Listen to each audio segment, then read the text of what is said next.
Okay, so today we start chapter 11, the last chapter. We are, I think, over halfway done with the course, and we only have one chapter left. Although it is a big one. Okay, it is a doozy. I don't know what a doozy is, but it sounds big. Okay, so let's get into it.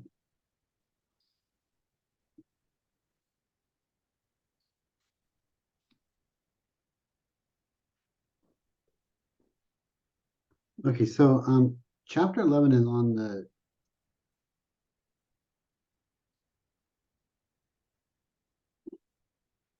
the calculus of sequences and series.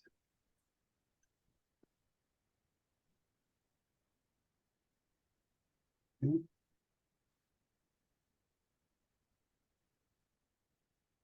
Go away.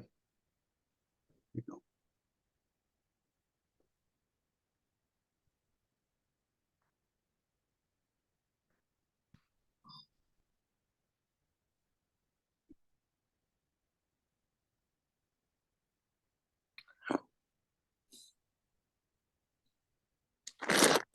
Yep.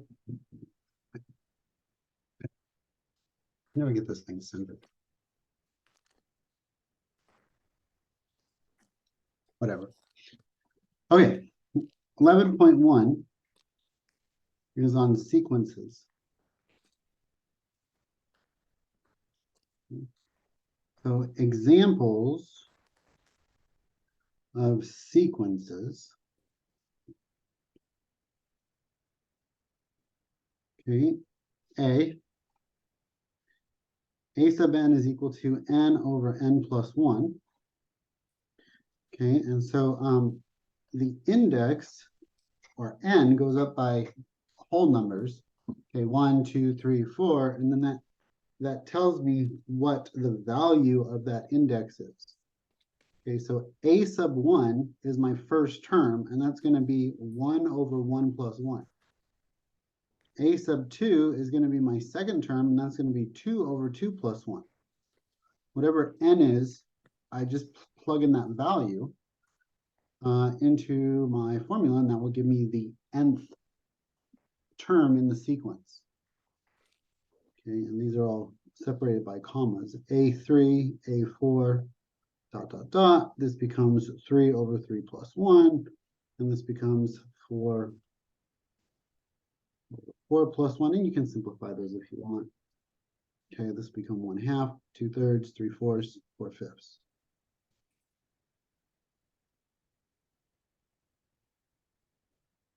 And then it kind of just goes on forever.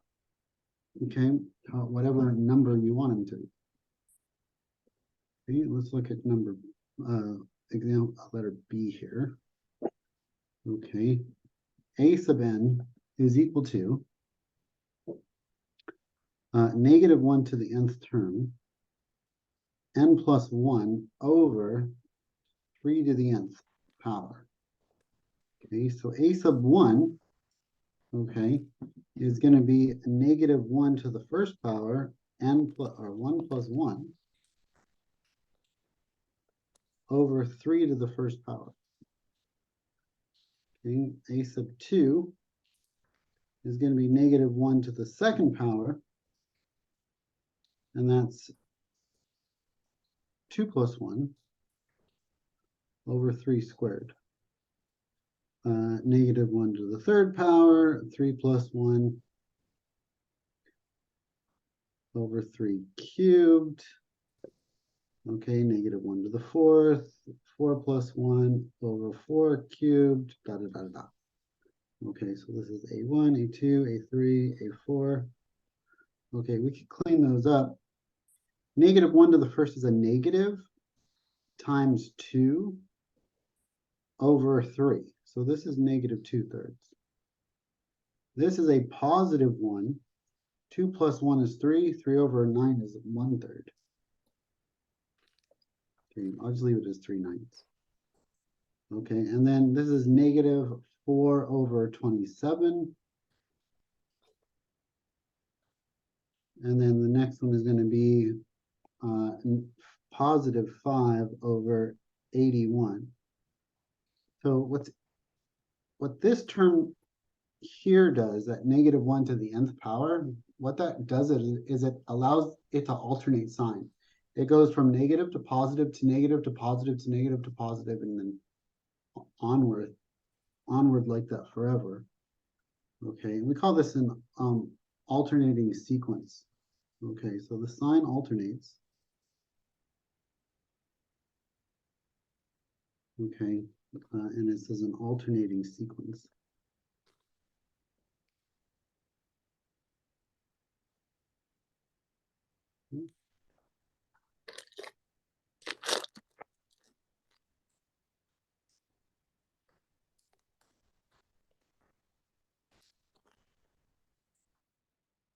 Okay, let's look at example C here.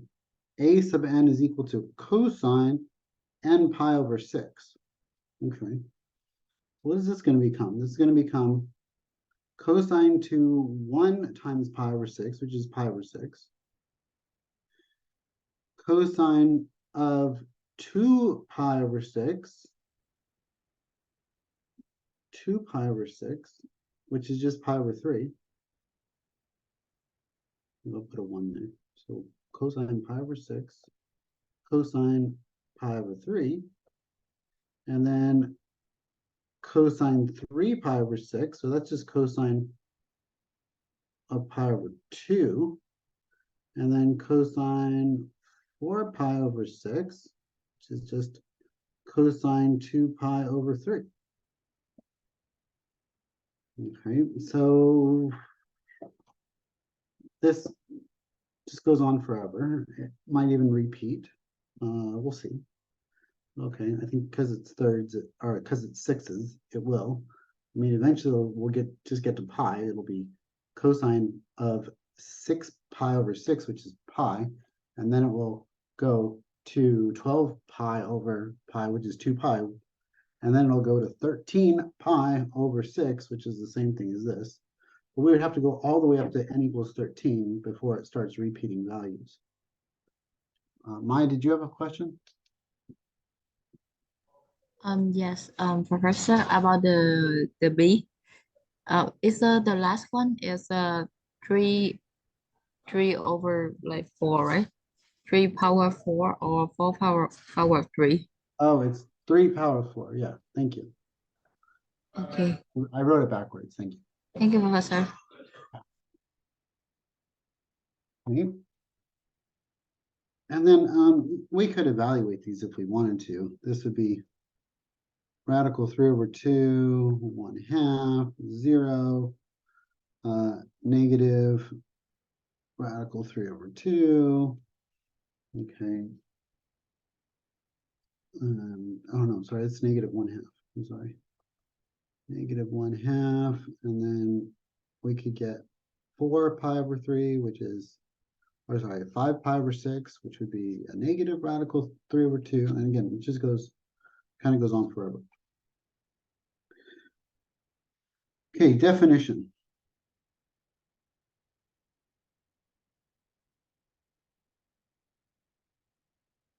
Okay, a sequence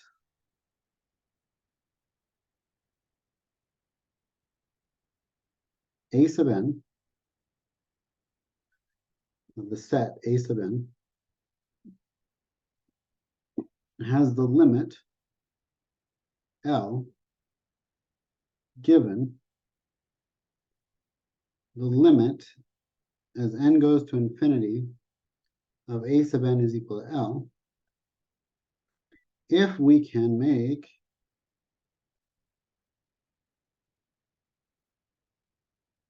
the terms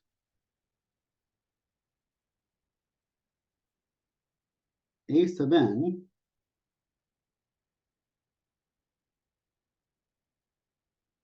as close to L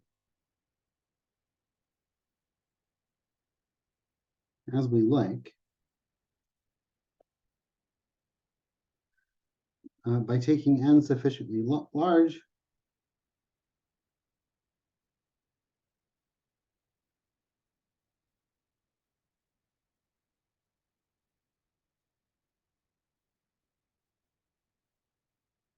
Okay, if the limit as n goes to infinity of a sub n exists, we say the sequence converges to L. If the limit as n goes to infinity, n goes to infinity of a sub n does not exist. Okay, maybe this thing just keeps getting bigger and bigger and bigger, or smaller and smaller and smaller. Okay, if it does not exist, or tends toward infinity, then we say the sequence diverges. That is, the limit as n goes to infinity of a sub n is equal to L if for every epsilon greater than 0, there exists a corresponding integer n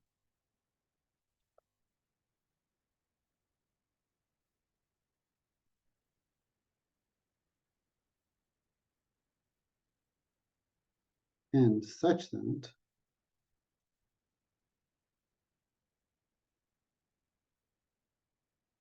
if n is greater than or equal to n, the absolute value of a sub n minus L is less than epsilon. So, basically it's just saying that, say that we have some sort of limit L, and the values of my sequence keep getting closer and closer and closer and closer and closer to this L. Then we could say, look, at any value n, okay, or at any value n, then I can take an n greater than that value, and the distance between the a sub n and L is sufficiently small, and I can keep getting smaller and smaller and smaller. The differences between the limit and this sequence.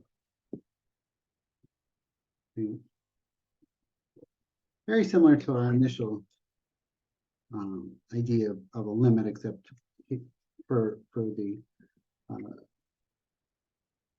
limit we used delta, x minus delta. Okay, so theorem, if the limit as x goes to infinity of f of x is equal to L, okay, so the limit of some function equals L, and the function evaluated at n is equal to a sub n, okay, where n is an integer.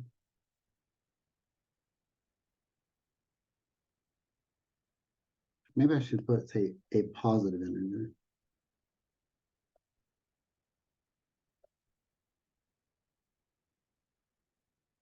Then the limit as n goes to infinity of a sub n is equal to L.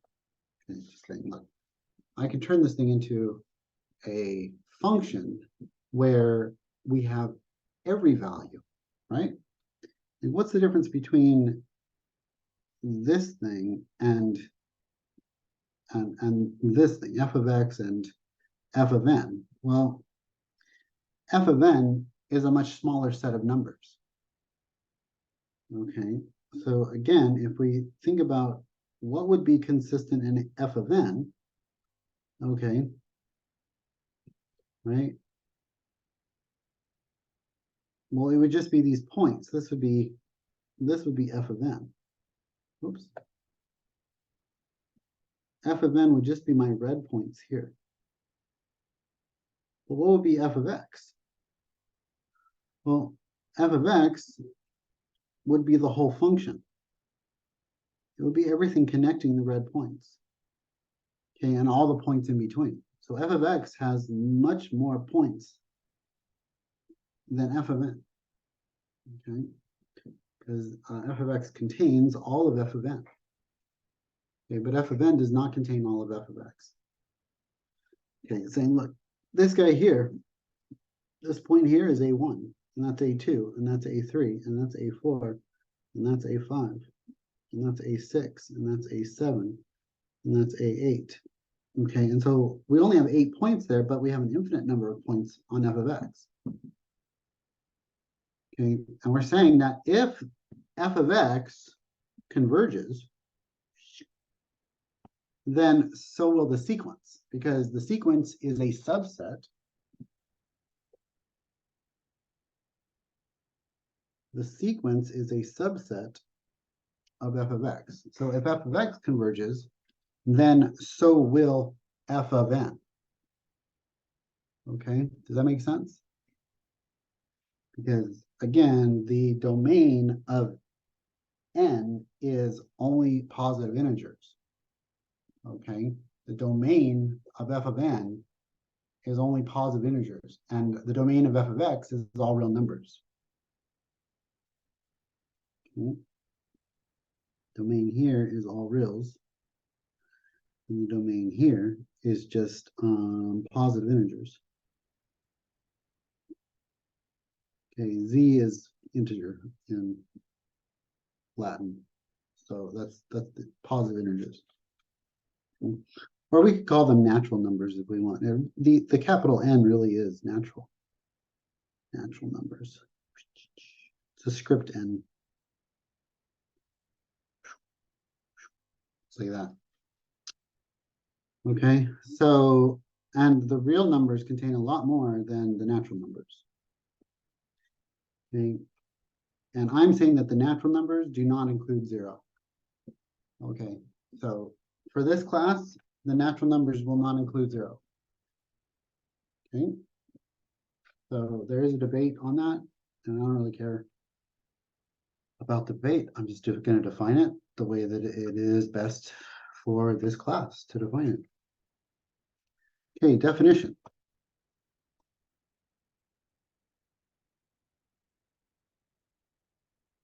Okay, limit as n goes to a sub n is equal to infinity means that for every positive number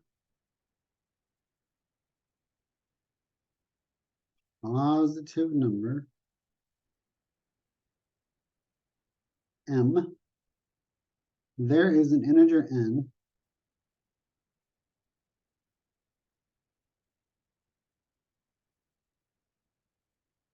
such that if n is greater than n, then a sub n is greater than m. Okay, so what does this mean? This means that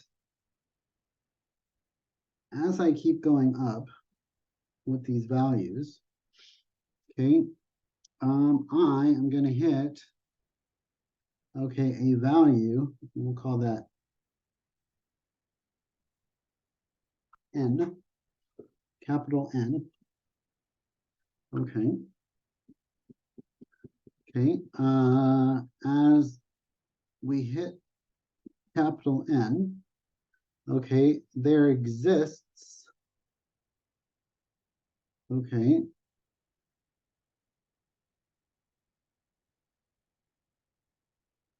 a number such that I can get bigger. Okay, so okay, I can go and say, well, um,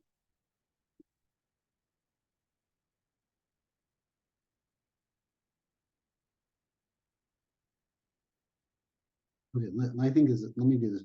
Let me get it backwards.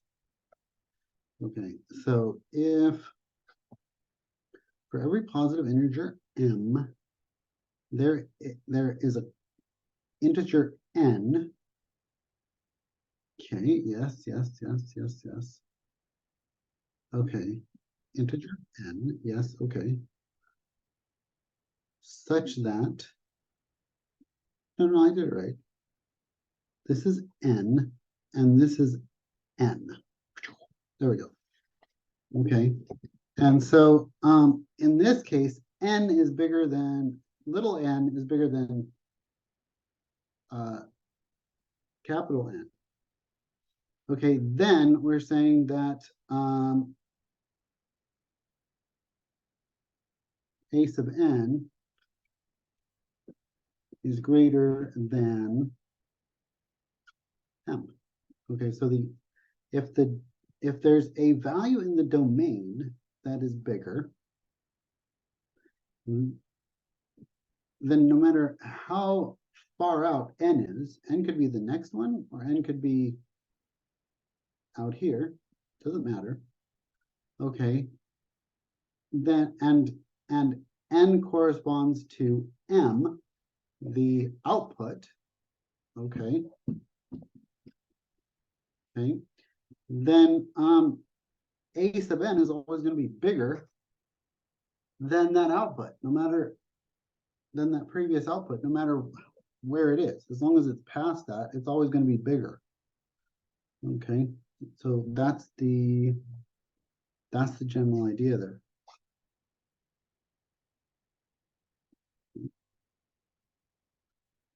Okay, if the limit as n goes to infinity of a sub n is equal to infinity, then we say the sequence diverges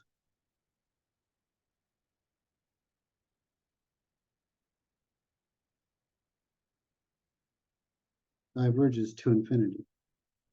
Okay, so if there's a limit of a sub n and it goes off to infinity, then we just say it's divergent. Okay, theorem.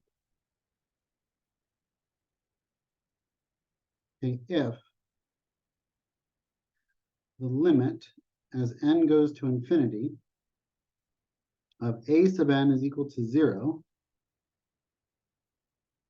then the limit as n goes to infinity of a sub n is equal to 0. Okay, so the limit of the absolute value is 0, then the limit of the sequence is also 0. Okay, so how does this help me? Okay, let's look at an example. Let's calculate the limit as n goes to infinity, goes to infinity,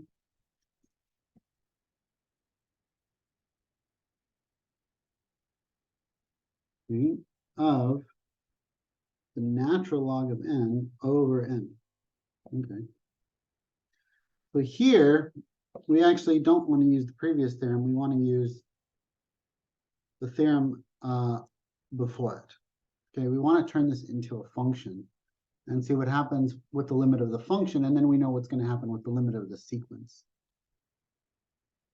Okay, so we're going to actually go limit as x goes to infinity of natural log of x over x. Okay, so what's going to happen with this thing? Okay, well, we get an indeterminate form because we get infinity over infinity, but we know what we do with indeterminate forms. Okay, we use the L'Hopital's rule, right? So this is equal to, it's not really equals, it's really congruent to or corresponds to, or is equivalent to the limit as x goes to infinity of the derivative of natural log of x, is 1 over x, over the derivative of x, which is 1.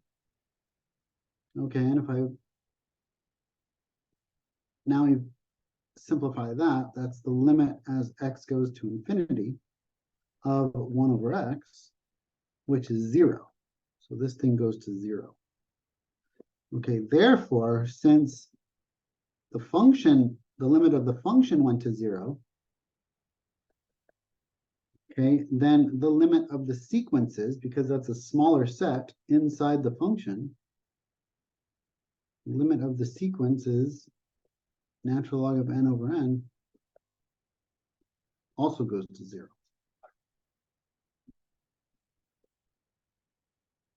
Hmm?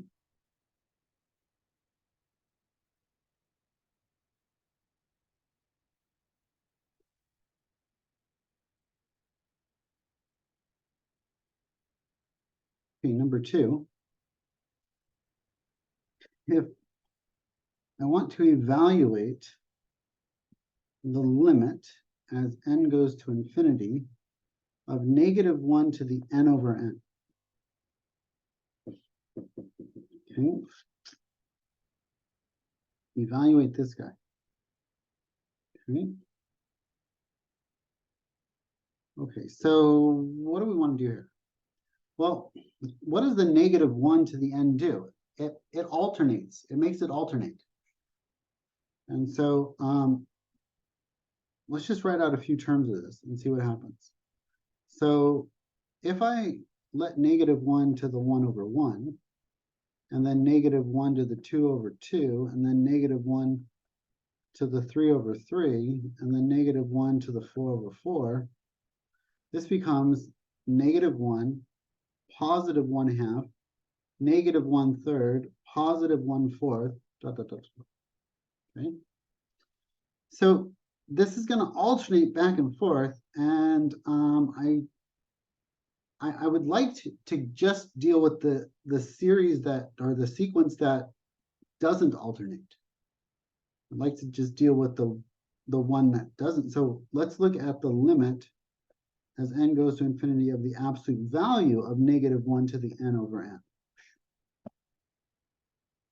Okay, well, that's going to get rid of that alternating portion. That's going to get rid of this top here. It's just going to become the limit as n goes to infinity of 1 over n, which is equal to 0.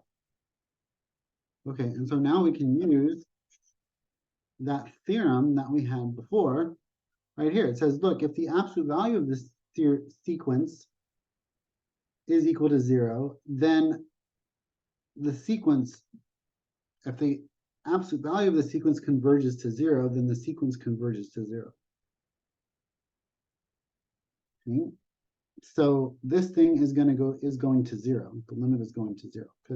And we can see that by, if we look at the absolute value of the terms, this thing is just getting smaller and smaller and smaller. It's the fractions just are tending towards 0. Okay, now what is the original sequence doing? The original sequence is also tending towards 0, but it's vacillating between negatives and positive. It's going here, and then here, and then here, and then here, and then here, then here, then here, then here, then here, then, and it's just keeping going like that. And it's getting closer and closer to 0, but it's just alternating. That's what the original a sub n was doing. Okay, it just is going back and forth. And so again, it's easier to see, look, if I were to absolute value this thing, okay, I do get the negatives to turn into positives, and it's just going to go to, it's going to go to 0. Okay. Okay, so we can write this if a sequence tends towards 0, oops, not theta, 0, then it's alternating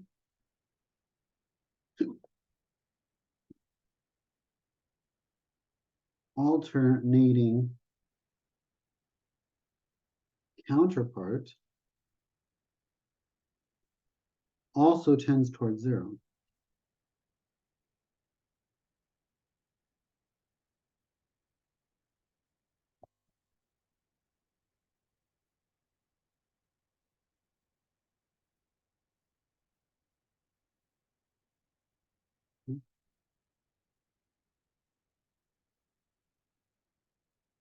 Okay, theorem. All right, so before we do the theorem, let's do one last example here.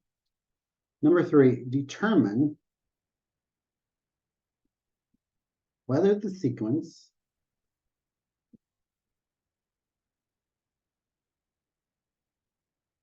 a sub n is equal to -1 to the n is convergent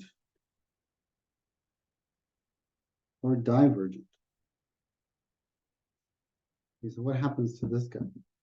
Well, this guy just alternates back and forth, and he really doesn't seem to be going anywhere. Okay, it doesn't approach, this does not approach a single value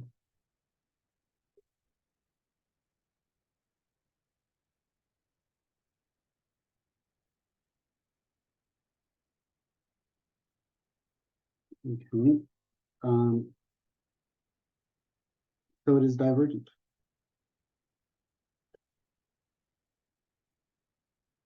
Divergent. Now we're ready for the theorem. Okay, next theorem. Okay, if the limit as n goes to infinity of a sub n is equal to L, and the function f is continuous at L, then the limit of the function of a sub n is equal to the function of the limit.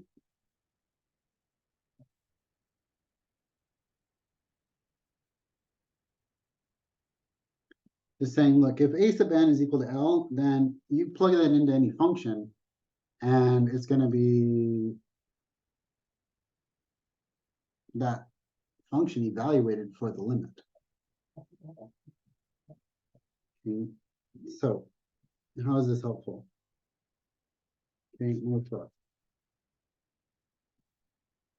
Okay, the limit as n approaches infinity of the sine of pi over n. Okay, so what is this going to be equal to? This is equal to the sine of the limit of pi over n. I can just take the limit and bring it inside. That's what it allows me to do. Okay, because the function, okay, of that is the function of the sequence is equal to the function of the limit. Okay, so we can take the limit of pi over n, okay, which is equal to the sine of the limit as n goes to infinity of pi over n, that's 0. So that limit is 0. And so the limit's not 0. Okay, it's the limit is equal to the sine of 0. Okay, so what is the sign of zero. The sign of zero is equal to zero. Okay. So we can just kind of bring that inside and say, the limit of the function. So we took the sign of the limit is equal to the function, okay, of the limit. So we found, okay, the limit of a lesser a sub n, and then we found that limit value was zero, and then we took the function of that limit, the sign of zero, to get me zero. Okay, and what does that zero correspond to? It corresponds to this original one. It's the limit of the function. Okay, of the function of, and what was the function? The function of the sign in this case. We made the function sign. Okay, so the limit of the function is equal to the function of the limit.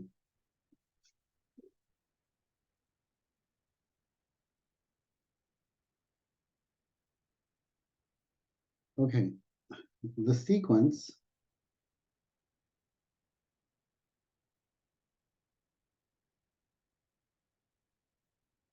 r to the nth power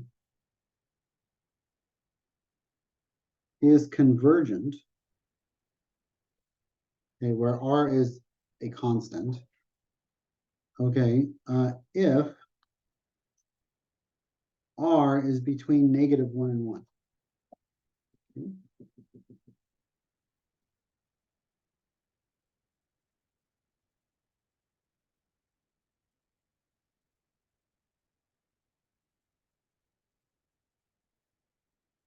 Okay.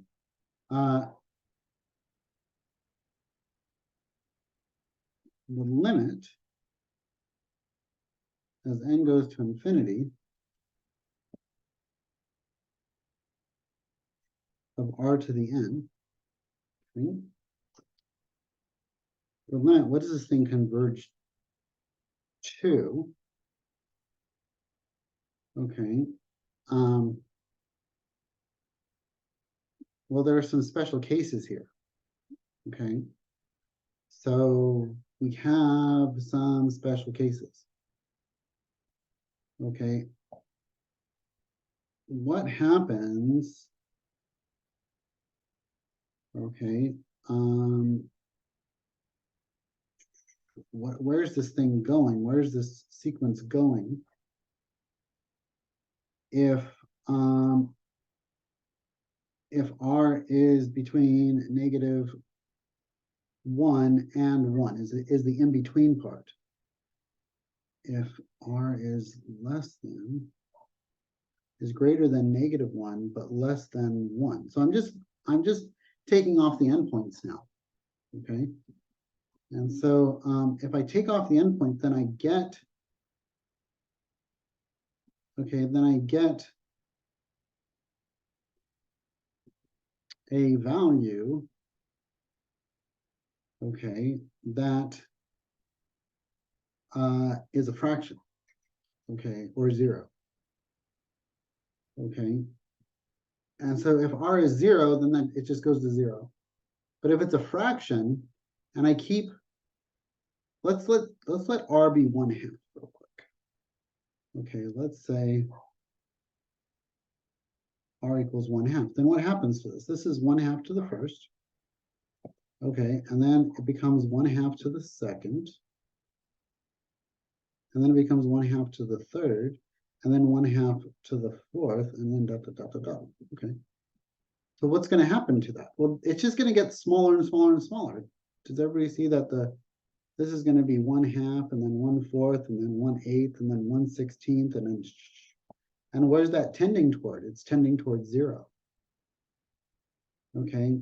And if the positive tends towards 0, then the alternating would also tend towards 0, which is what you would get if you had a -1/2. If you have a -1/2, you would get the same sequence, it would just alternate. And we saw in the previous theorem that if it alternates, it's the same destination. Okay, even if it alternates.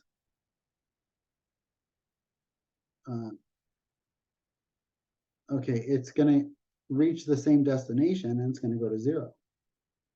So if it's 0, it goes to 0. If it is a fraction, it goes to 0, even no matter if it's positive or negative. So this is equal to 0. Then the limit equals 0. Okay. If r is equal to 1, if r is equal to 1, then it's just 1. And this thing is just 1. Okay.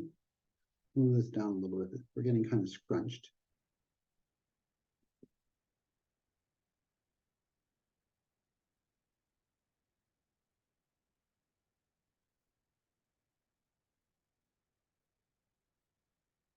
Okay. And yeah, what happens if it's -1? Well, we've actually already proven what happens when it's -1. If r is -1, then this thing is actually divergent. So yeah, so it has no, so we can't say that it's convergent at -1. So I have to take off the less than or equal to. Okay, at -1, because if it is -1, then the thing diverges. Okay, it's not convergent. We took care of r equals 1, that converges to 1. Anything in between 1 and -1, well, that just goes to 0. And at -1, it's divergent. Okay, why is it divergent? Because we would have -1 to the nth, and that's just, again, that's that -1, +1, -1, +1. Just see, what was that, example 3? I think it was example 3. Yeah, see example 3. Okay, number 3.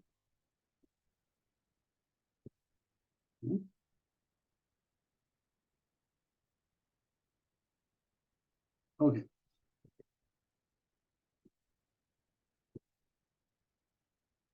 Okay, definition. A sequence A sub n is called increasing if A sub n is less than A sub n plus 1 for all n greater than or equal to 1. Okay, so it always has to be increasing. It can't go increasing and then decreasing and then increasing. If it's increasing forever, and we actually call that monotonic. Okay, it's increasing forever. It goes up forever. Okay, and every single term is bigger than the last. Okay, a sequence A sub n is called decreasing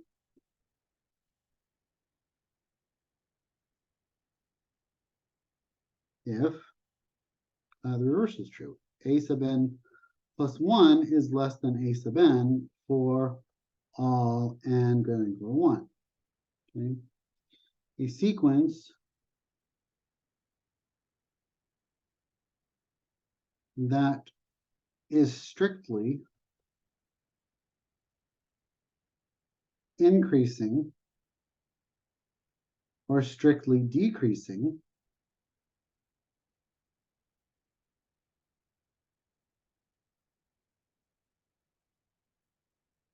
is called monotonic. Okay, one direction. Okay. Called monotonic.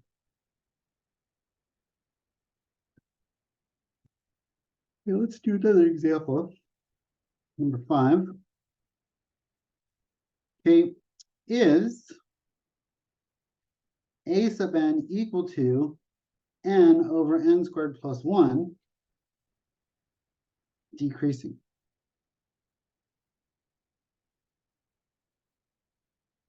Okay, is that decreasing?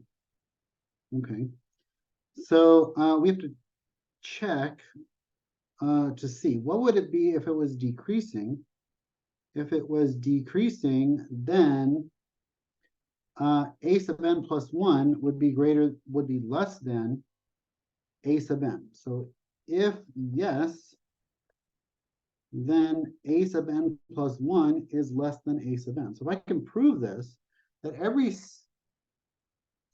subsequent term, okay, a sub n plus 1 is less than a sub n,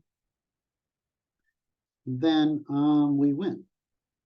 So let's look, what is a sub n? Well, a sub n is n over n squared plus 1. What's a sub n plus 1? Well, that's n plus 1 over n plus 1 squared plus 1. It's the next term. And so can I prove that that's less than, is the left side less than the right side all the time? Okay, well, I could multiply through both sides by their denominators. We get n squared plus 1 and times n plus 1 squared plus 1. On one side, we get n squared plus 1 and n plus 1 squared plus 1. So cancel, cancel, cancel, cancel. And we're left with n squared plus 1 times n plus 1. Is that always less than n times n plus 1 squared plus 1? Okay, well, let's multiply this out and see what we get. Okay, here I'm going to get, after foiling out, I get n cubed plus n squared plus n plus 1. Okay, here I have to multiply the inside first. This is n times n squared plus 2n plus 1 plus 1. Okay, so this is going to become n cubed plus 2n squared plus 2n. Okay, so that's interesting. Okay, so we got n cubed plus n squared plus n plus 1. Okay. So let's go ahead and subtract. Let's subtract off n cubed. Okay, and subtract off n squared and subtract off n. Subtract off n squared, subtract off n. We'll leave the 1. So 1, we're saying, is less than, okay, n squared. The n cubes cancel. This is going to be n squared, and that's n squared, and this is n minus n, and so that's. Is that true for all n? Okay, is this true for all n? Well, yeah, you can show this is true. You can show this is true for all n greater than or equal to 1. For n equals 1, it would just be 1 plus 1, and 1 is less than 2. So that checks for n equals 1. If you did n equals 2, it would be even worse. It would be 1 is less than 2 squared plus 2, which is 6. And this is just the right side would keep growing, the left side would stay the same. And so, yes, it's true for all n. Okay, all of your integers. Okay, so we've proven that, yes, this thing is decreasing. So therefore, okay, a sub n is equal to n over n plus 1 is decreasing for all terms in the sequence, for all n, and therefore is monotonic. Come on, stop messing with me. Okay, and therefore is monotonic. Okay, monotonically decreasing.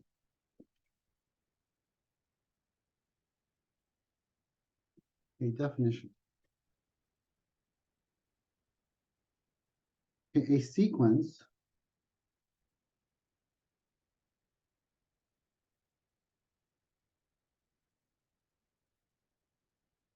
okay, A sub n is bounded above if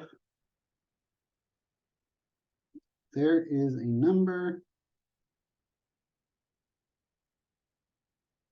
m such that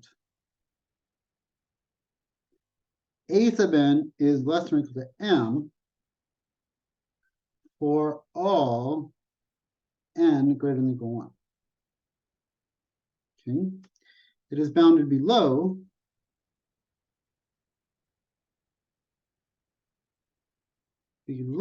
if there is a number m. Okay, if there exists a number m such that a sub n is greater than or equal to m for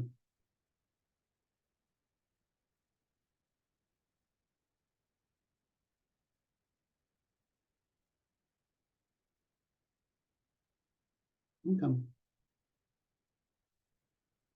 for all n greater than or equal to 1. Okay. Okay. So just saying, look, it's bounded above, okay, if all the terms are less than m. It's actually not that bad of a definition. Okay, if all of the terms of the series or sequence are bounded above, then by m, okay, then it's bounded. It can be bounded above. If all the terms are bigger than something, okay, if all the terms are bigger than a value, no matter what I have, then we could say that it's bounded below. Okay, so this is bounded above, and this is bounded below.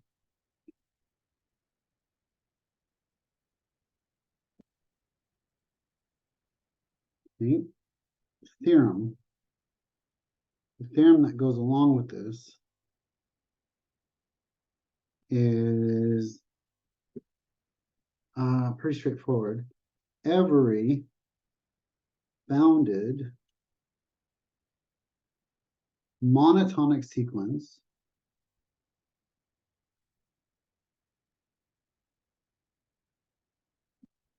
is convergent.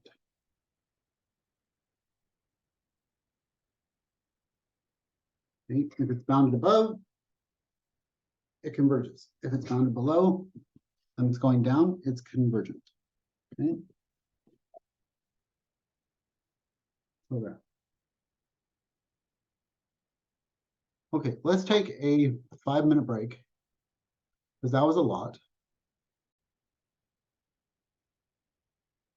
Okay, 11.2 is on series. Okay, so what's the difference between a sequence and a series? A series, we just add the terms together. Okay, so in a series, A1 plus A2 plus A3 plus A4 plus ... forever is called a series. Okay, and what we're going to do for the rest of the chapter, for the rest of the class, is talk about series. Okay, that's it.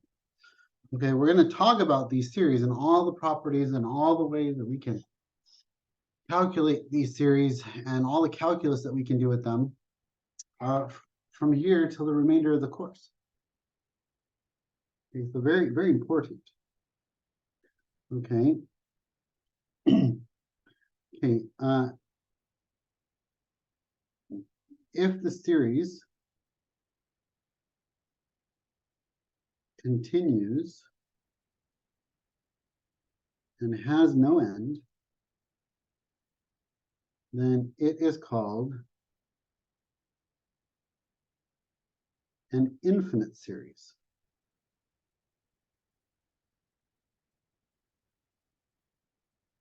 Okay, it's an infinite series. Okay.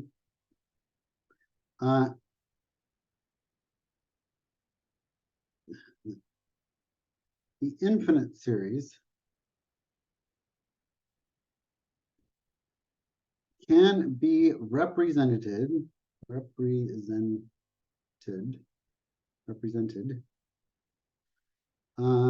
and I've always loved saying this, summation notation.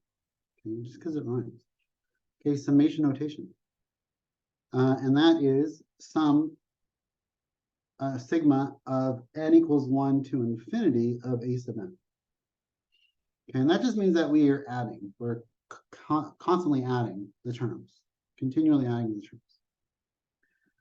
Okay, so it will be, adding. Instead of just taking the individual values, we're now adding them together and getting a sum of values. Okay, for example, the summation for n equals 1 to infinity of 1 over 2 to the nth power would be equal to 1 over 2 to the first, plus 1 over 2 to the second, plus 1 over 2 to the third, plus 1 over 2 to the fourth, plus dot, dot, dot, forever. This become 1/2 plus 1/8 plus 1/16 plus 1, no, 1/4, I skipped, sorry. 1/2 plus 1/4 plus 1/8 plus 1/16 plus 1/16. There we go. Plus dot, dot, dot. Okay, and we want to know over the course of the next 7 sections, okay, do these things converge or do they diverge?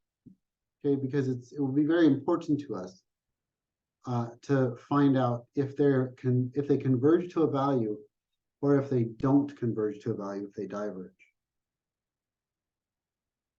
Okay. So let's talk about what a partial sum is.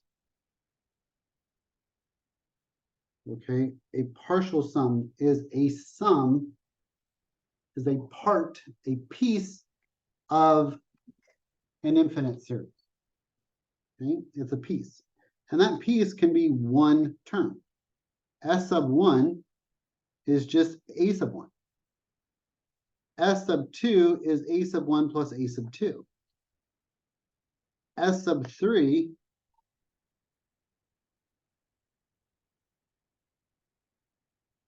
is a sub 1 plus a sub 2 plus a sub 3.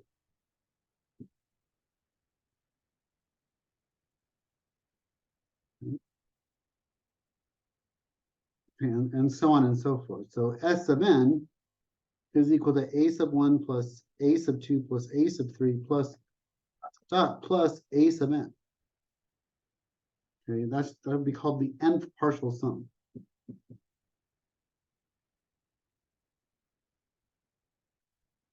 Okay. Okay, so definition. Given a series,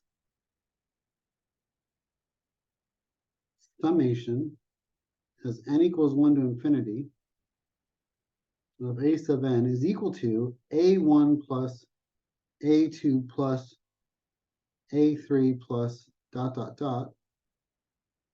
Okay, let S sub n denote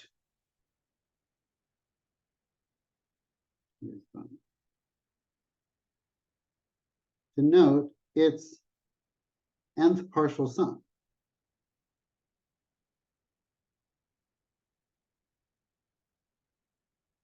Okay.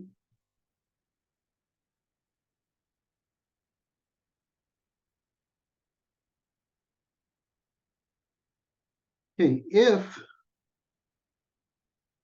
the sequence of partial sums is convergent. Now, what is the sequence of partial sums? Well, that's S1, comma, S2, comma, S3, comma, dot, dot, dot. Okay, these are the sequence now of partial sums. So we're going to take everything that we talked about with the sequences and apply them to series via this idea of partial sums. And so the partial sums, if the partial sums converge, then the original series would converge. Okay, we're saying, look, here's the first term. Here's the first term plus the second term, S2. Here's the first term plus the second term plus the third term, S3. And if this thing goes to a value, if those partial sums go to a value, then the whole series goes to a value because, you know, basically S at infinity is the entire sum. Okay, we want to know what's going to happen when we add all of the partial sums together. We add all the terms together, we'll get a partial sum at infinity, and that will be the total sum of the series.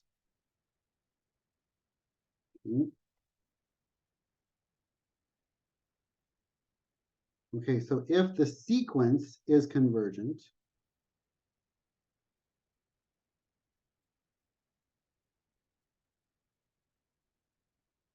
come on, stop.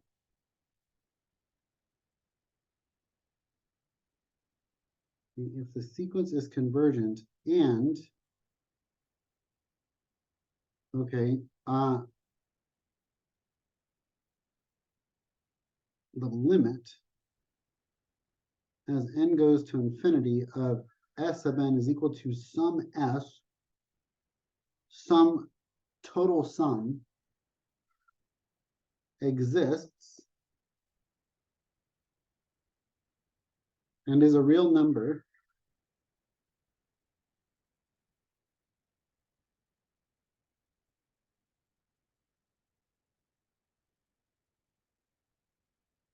okay, then the series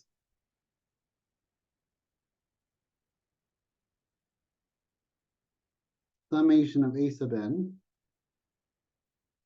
is convergent, and its sum is S. That is the summation as n equals 1 to infinity of A sub n is equal to some super sum. Okay, otherwise, it is divergent.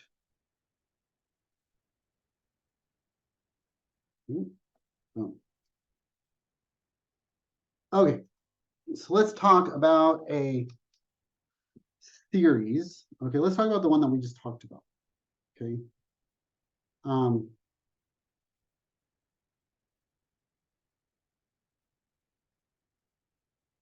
Let's look at this series here. Okay, n equals 1 to infinity of 1 over 2 to the n.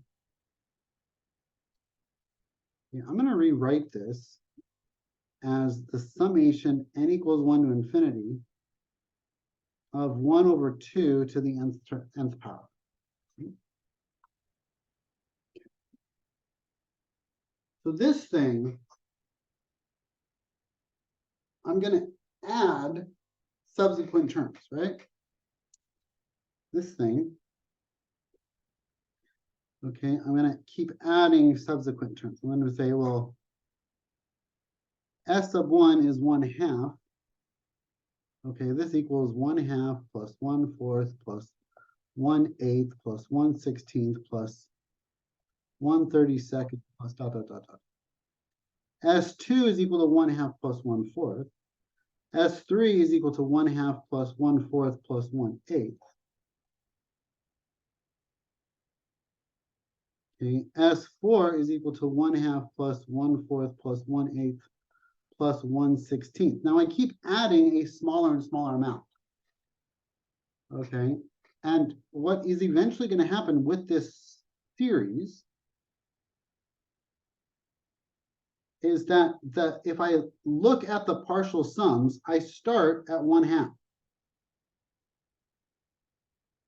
Okay, my very first partial sum, S1, is 1/2. And then what do? I add a fourth, so that's 3/4. And then what do I do from there? I add an 8. So what's 3/4 and 1/8? 6 and 1 is 7, 7/8. Is that right? Okay, and then we do what? Then we add a 16th. So that's going to be 15/16. And then we're going to, S sub 5, we're going to do what? We're going to add a 32nd onto that. And that's going to become 31/32. So what are we doing? We're getting increasingly closer and closer to a limit. What is that limit that we're getting increasingly closer and closer to?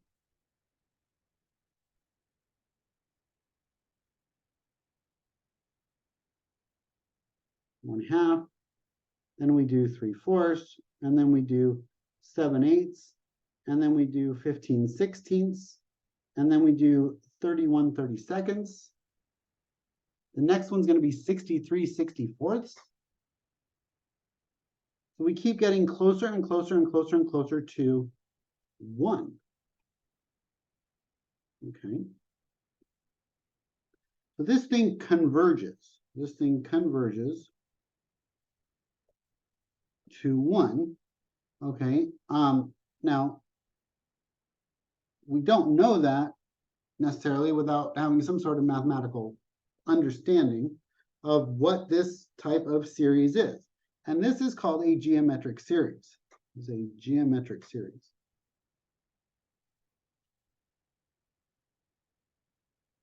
Okay, it's a geometric series.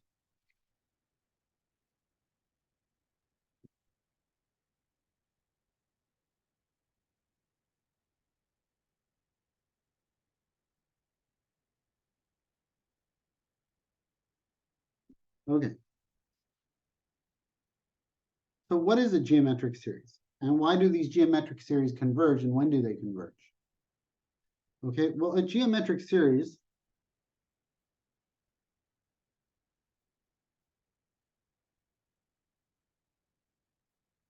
okay, when we have something that is repeatedly being multiplied and looks like this, AR to the n minus 1, this is going to give me n equals 1 to infinity. Okay, so we have r to the n minus 1. Okay, what is this going to produce? This is going to produce a plus ar plus ar squared plus dot dot dot. Okay. This has partial sum, can be proven that it has partial sums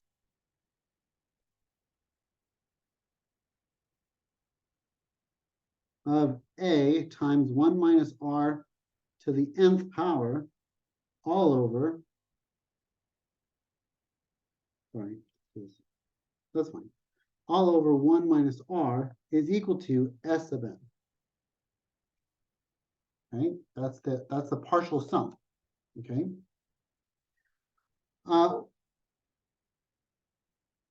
Where r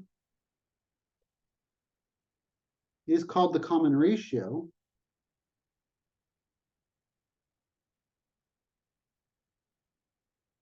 is called the common ratio, and if the absolute value of r is less than 1, then the infinite series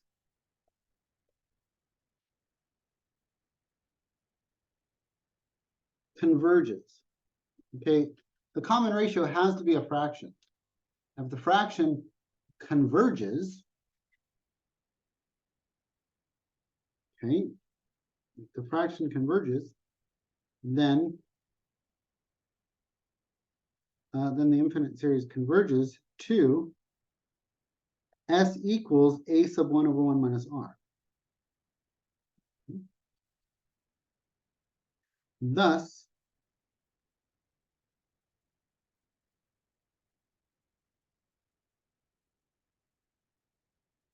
it is convergent to S if the absolute value of r is less than 1. Otherwise,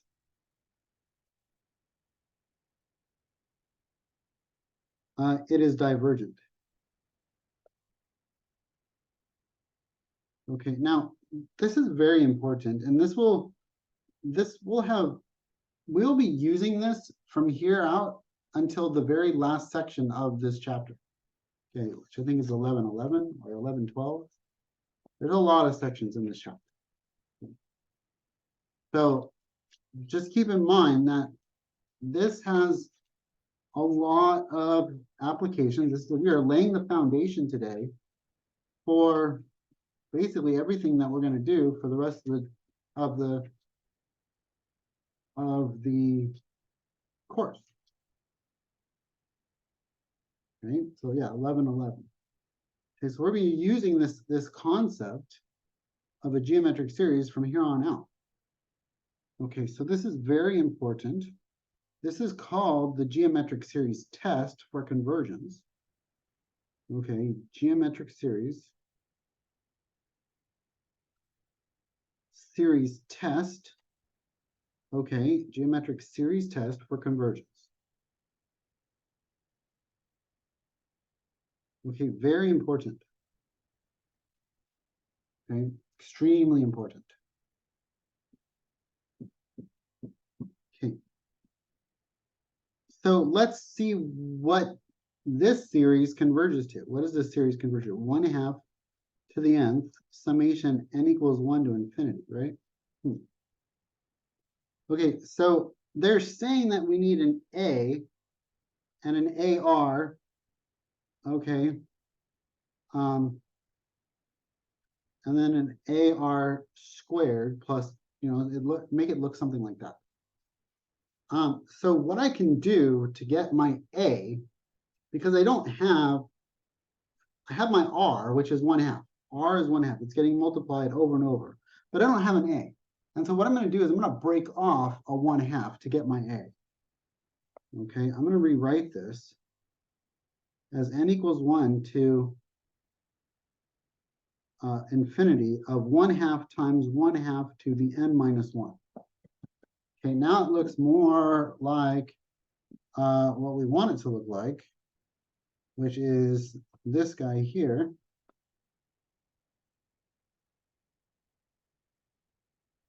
Okay. You're going to highlight for me? Okay, I guess it's not working. Oh, there we go. I don't decide. Okay, and this should be n equals 1 down here, sorry. Okay, n equals 1 to, and so A times the common ratio. So we can just make one of those common ratios the A. So this is A, and then this is R. Okay, and so this is going to be equal to 1/2 times plus 1/2 times 1/2 plus 1/2 times 1/2 squared plus dot dot. And we get the same sequence. That's 1/2 plus 1/4 plus 1/8 plus dot dot dot. And so we can plug this into our formula that we have. S equals A1, okay, all over 1 minus R. Well, what is A1? A1 is our first term. That's this guy here, which is 1/2. And so I get 1/2 over 1 minus the common ratio. But what is the common ratio? The common ratio is 1/2. And so this becomes 1/2 over 1 minus 1/2, which is 1/2, and that equals 1. And so that's why that converged to 1. That infinite series converges to 1. Okay, because that's a property of a geometric series. Okay.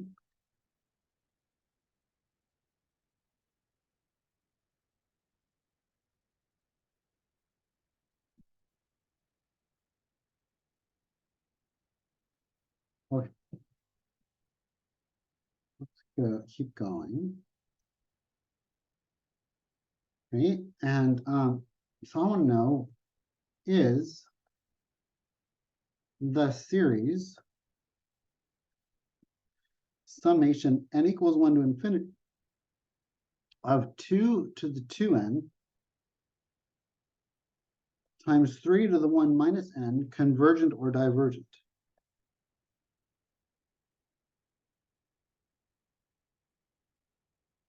Okay, so is this guy convergent or divergent? So let's get it into a form that is a little more helpful. Okay, so this becomes this summation of n equals 1 to infinity of, this is 2 to the 2 to the n. This is 3 to the 1 times 3 to the negative n. Okay, which is equal to, okay, 4 to the n, summation n equals 1 to infinity of 4 to the n times 3 times 3 to the negative n is 3 to the negative 1 to the n. But what is 3 to the negative 1? Isn't that just 1/3? Yeah, so that's just going to be 1/3. So 1/3, okay, to the nth power. So then I can summation n equals 1 to infinity of 4 to the n over 3 to the n, which is really 4 over 3 to the n.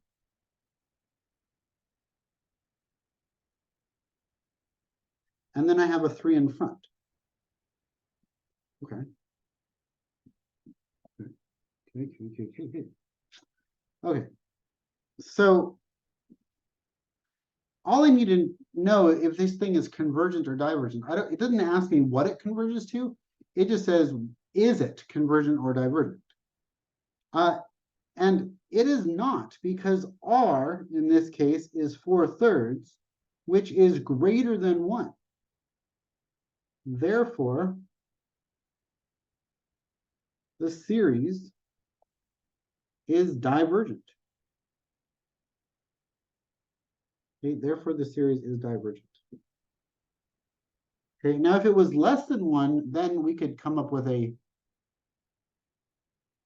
value, with what it converges to. But it's not. Okay, it's divergent. It's too big. Common ratio is too big. So why is that a problem?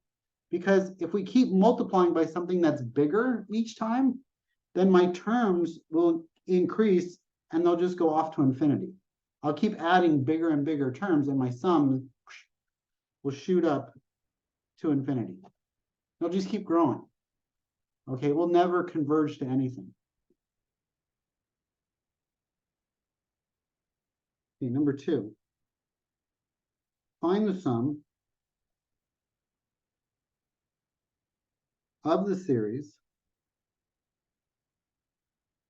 summation n equals 0 to infinity of x to the n, where absolute value of x is less than 1. Okay. So we've got n equals 0 to infinity of x to the n is equal to 1 plus, okay, x to the first, which is x, plus x squared plus x cubed plus dot, dot, dot, dot, dot. Okay, this goes on forever. Okay, and this will converge only when x, the absolute value of x, is less than 1, if this is a fraction. So this series converges, okay, converges to 1 over 1 minus x, okay, since a1 was 1, and the common ratio is x, to keep multiplying by x, for absolute value of x is less than 1.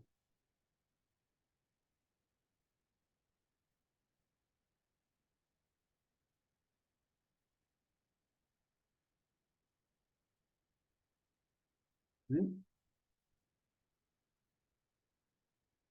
3. Find the sum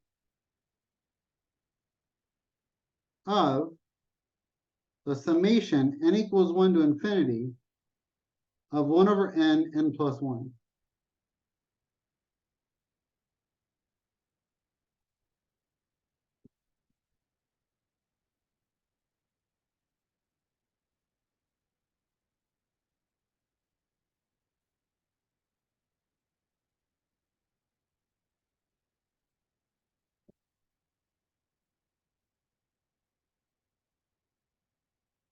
Okay.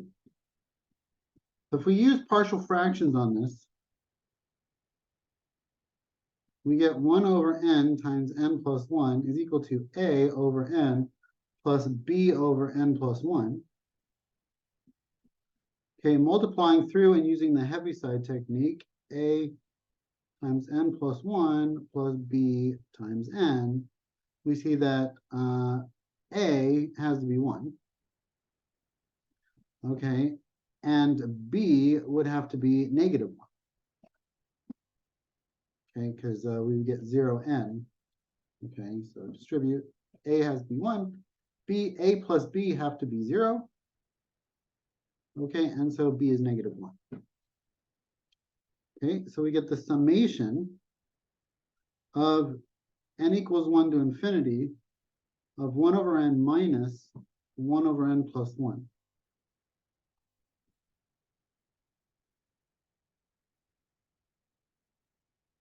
Okay.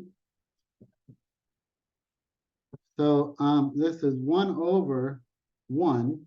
If I list out the terms here, 1 over 1 minus 1 over 2, because that's 1 plus 1. Okay, plus 1 over 2 minus 1 over 3 plus 1 over 3 minus 1 over 4 plus, this just goes on forever. Okay.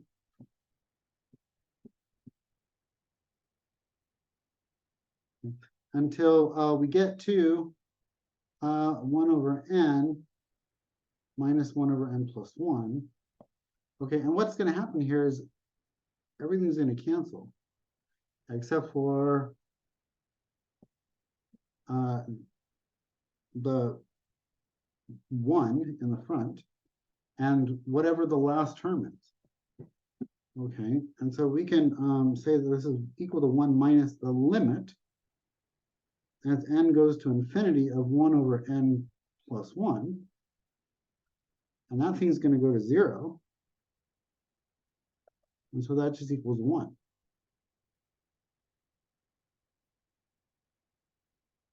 Okay, and what this is called the telescoping series or telescoping series, because it collapses in on itself. Tele.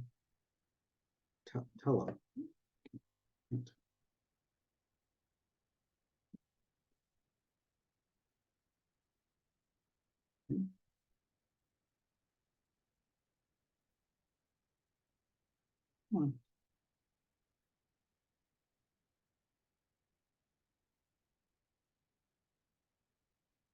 Well, whatever. I'm just gonna cross it out. Telescoping series.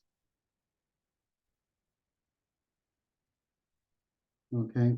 because it shrinks in on itself.